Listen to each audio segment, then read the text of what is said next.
Навлизаме в топ 5 на спортистите и продължаваме да ви представяме новите герои на България.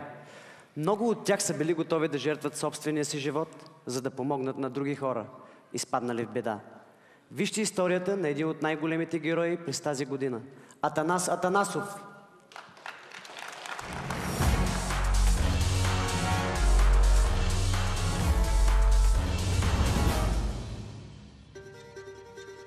На 6 февруари тази година стената на язовир Иваново се къса и потапя село Бисер. 10 души загиват, а стотици остават без дом. Атанас Атанасов, без да се замисля за собствения си живот, влиза в ледените води и спасява повече от 60 души от удавяне. Няма рецепта как да действаш в такива ситуации. Просто чуваш писъка на хората и виждаш как селото изчезва преди очите ти. Въпреки ужаса, би го направил отново. Не си чувстваме герои, направим това, което трябваше, за да помогнем на бедстващите хора. Трагедията промени изцяло живота на селото, но в такива моменти не мислиш за собствения си живот. Ти не си важен в този момент, а този, който има нужда от помощ.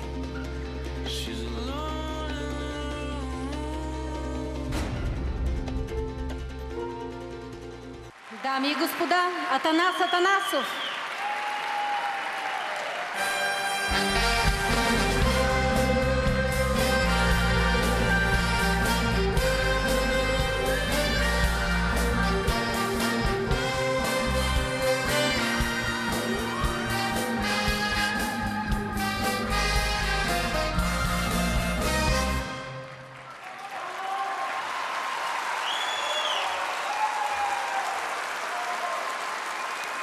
Добър вечер, дами и господа.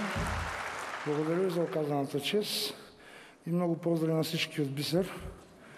За мен е чест да съобщя спортист номер 5 за България за 2012 година е Антоанета Стефанова.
Дами и господа, Антоанета Стефанова.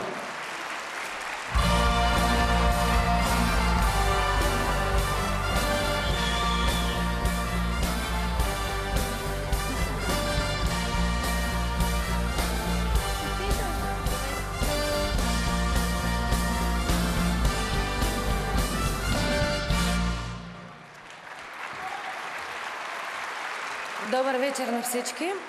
Много съм щастлива, че отново съм тук след 8 години. Преди 8 години спечелих първата си световен титул през жените. И искам да благодаря на всички, които ми помагаха и вярваха в мен през тези дълги 8 години.